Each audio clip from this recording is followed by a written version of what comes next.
soal perdamaian dan persekutuan bangsa-bangsa. Ketika Vatikan kedua dilaksanakan, terjadi perang dingin antara blok timur dan blok barat. Blok timurnya itu berarti Rusia, Cina, negara-negara Eropa Timur. Blok barat dipimpin oleh Amerika, Inggris, Jerman, dan seterusnya. Masing-masing berlomba menciptakan senjata yang paling canggih. Itu berarti senjata nuklir. Ini kalau terjadi perang beneran antara keduanya, tidak ada yang menang, semuanya hancur. Itu yang sedang dihadapi oleh Vatikan kedua.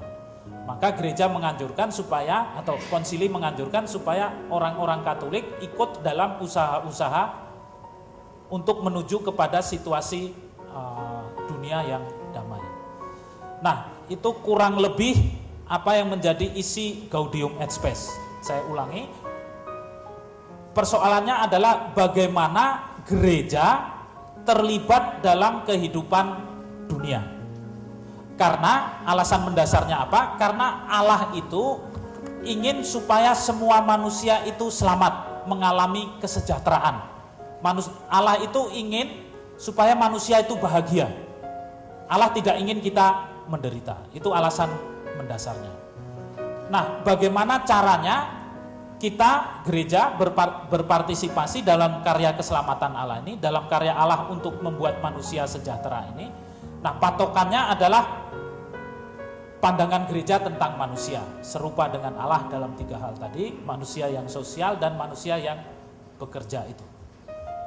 Itulah kira-kira isi dari Gaudium et Spes. Bagaimana gereja berpartisipasi dalam kehidupan bermasyarakat.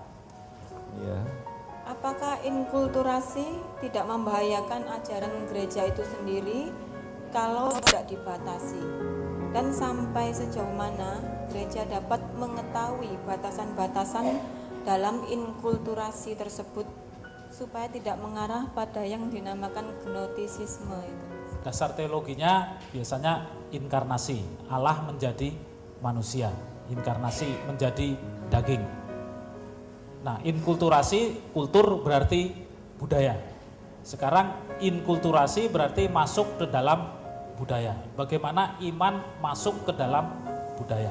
Nah, arahnya seperti saya sudah katakan tadi, timbal balik.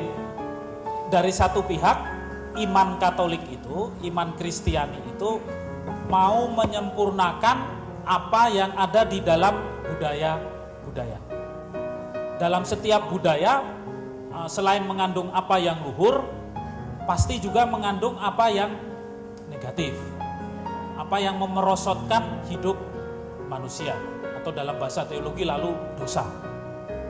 Nah, dari satu pihak gereja itu, iman itu mau menyempurnakan kebudayaan itu. Dari lain pihak, budaya itu menyumbang kepada iman.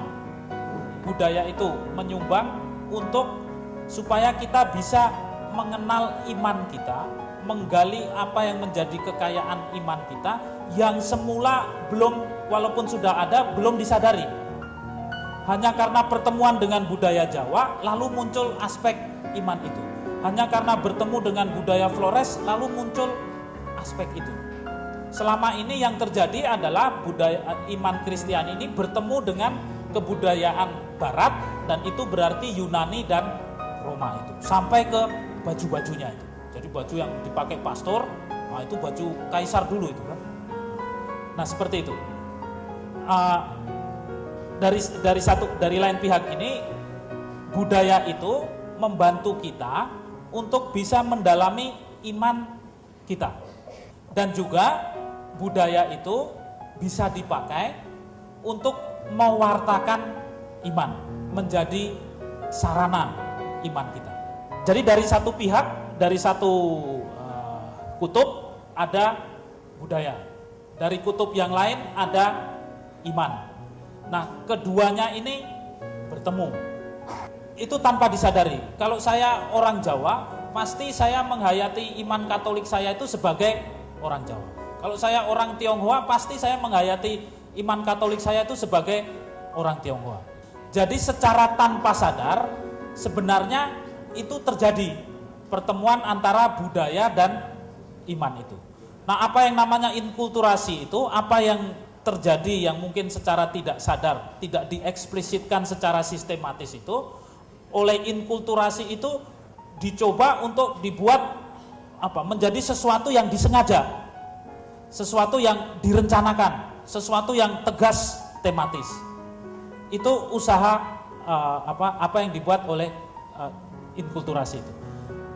Ada bahaya seperti dikatakan Ibu tadi, ada bahaya lalu imannya hilang, kalah dibandingkan dengan budaya. Itu ada bahaya semacam itu. Menurut saya mungkin yang paling baik yang terjadi di Indonesia soal inkulturasi, lagu-lagu dalam Mada Bakti yang gaya Jawa, gaya Flores ini gayanya tidak terlalu kelihatan Floresnya. Itu kayak lagu barat saja Flores itu. Jadi inkulturasinya kurang itu yang Flores. Tapi yang jelas tuh Jawa, Dayak, itu kelihatan nadanya, kekasannya itu kelihatan. Atau keroncong, itu yang di Eropa tidak ada keroncong itu. Oleh karena itu dalam lagu-lagu yang disebut gaya Jawa, gaya gaya Dayak, di situ ada rasa orang Jawa, ada rasa orang Dayak, ada rasa orang Manado misalnya.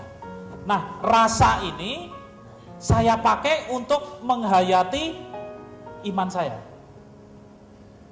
Bukan pikiran loh, tetapi rasa. Jadi sekarang saya merasakan iman kepada Yesus itu dengan rasa Jawa, dengan rasa keroncong, dengan rasa Dayak misalnya. Menurut saya ini inkulturasi yang bagi saya bagaimana iman itu dirasakan yang paling berhasil untuk Indonesia. Tapi apa yang dikatakan oleh Ibu tadi itu memang sering terjadi. Istilahnya ya sinkretisme. Itu ada tapi semua itu sekarang orang tidak lagi melihat sinkretisme sebagai sesuatu yang negatif melulu. Sinkretisme itu mau tidak mau terjadi, dan itu adalah tahap awal dari iman saya. Perlu lambat laun iman saya itu dimurnikan. Saya kalau bertemu dengan Yesus kan tidak seperti kertas putih bertemu dengan Yesus kosong belaka. Saya pasti bertemu sebagai orang Tionghoa dengan kebiasaan-kebiasaannya, sebagai orang Jawa dengan kebiasaan-kebiasaannya, itu bertemu dengan Tuhan itu. Tidak ke arah yang kalau saya Jawa ya keris, itu kan tidak arah ke kerisnya itu kan tiap hari Jumat saya mandikan, tidak seperti itu. Tetapi mungkin kerisnya itu ya jadi salib gitu. Misalnya seperti itu. Kalau Ibu tanya soal kriteria pastinya, dalam gereja Katolik lalu menjadi jelas. Dalam gereja Katolik ada yang disebut wewenang mengajar. Nah, wewenang mengajar itu ada pada para uskup. Mungkin aja keputusan uskupnya keliru, tapi dia punya wewenang mengajar kan. Nah, lalu dia yang akan memutuskan bahwa kalau dia bijaksana tentu saja berdiskusi dulu dengan konsultor-konsultornya, mungkin dengan teolognya dulu, berdiskusi baru mengambil keputusan itu. Tetapi entah menurut kita itu keputusan yang salah atau benar. Nah, kalau wewenang mengajar gereja itu memutuskan A, maka kalau dalam gereja Katolik lalu kita memutuskan mengikuti A itu. Paling tidak yang dijaga adalah tidak terjadi perpecahan di dalam gereja itu. Tapi sekarang ini dengan globalisasi ini kita negara-negara yang tidak siap akan hancur. Maksud saya bagaimana ini gereja memandangnya? Terima kasih.